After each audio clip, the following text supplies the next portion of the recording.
in a world. Hey, make sure your phone's turned off. I think we're getting some feedback out here. Oh. Sorry. Ready. When I came to LA, I thought I would really clean up, and then I realized I was met with this sort of clique attitude. There's very much very difficult to infiltrate. There's not that many jobs. There's just enough jobs, but there's only so many who have the rarefied talent, and they hold they hold on to their status very tightly. And I thought that was interesting. And so, there's a lot of really colorful characters in that business, and that's kind of where it started. Let's face it, the industry does not crave a female sound. Yeah, Dad, you made me painfully aware of that my whole life. Not being sexist, that's just the truth. The research really came from kind of two things. One was trying to be a voiceover artist in LA and sitting in rooms and constantly trying to audition for things and not getting arrested.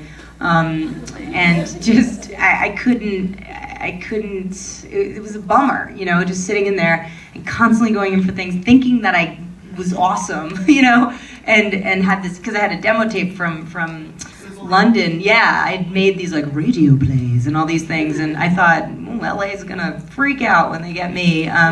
But in the end, LA doesn't have a tremendous amount of radio plays, incidentally. The whole process took door to door 5 years, but the actual shooting of the movie was 20 days.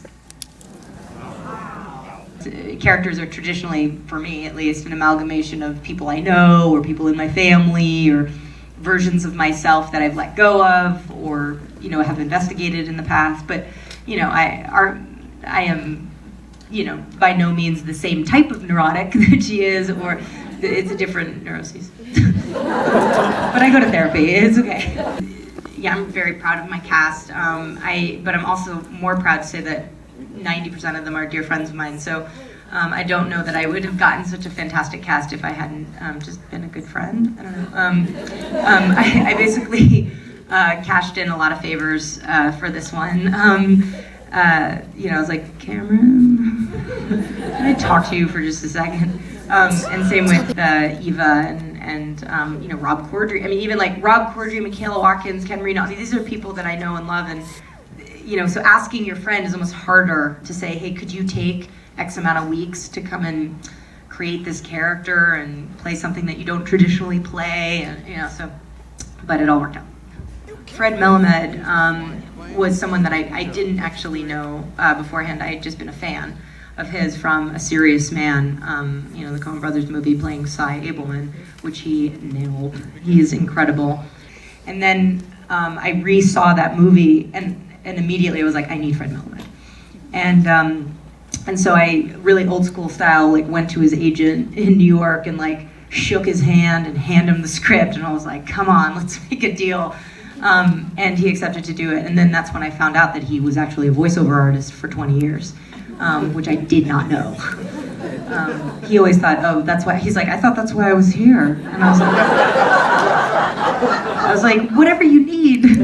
I never think of the movie as just like a voiceover movie. It's sort of an umbrella to kind of tell the story, and it's a colorful kind of grouping of people. And also for a woman trying to find her voice in the world. It was harmonious in a literal sense, but also emotional. I remember seeing, the King's Speech right when I was writing this, and being really inspired that something to do with an affectation was so cinematic, and I was really inspired by that movie actually. I mean, not a hilarious movie, but a great one. You get to be anyone, and that as an actor, and is sort of the most powerful. You're not judged by what you look like. You can take on any social niveau or any nationality or gender for that matter. And I'll leave you with a fun fact, which is, and this is maybe for the audition, in the movie, Ken Marino is constantly on speakerphone with his sort of big rotund Jewish old guy agent, and that's me. Siegel. So So anyway, that's the power of voiceover, and that was always that's what makes it playful and fun. All right, well.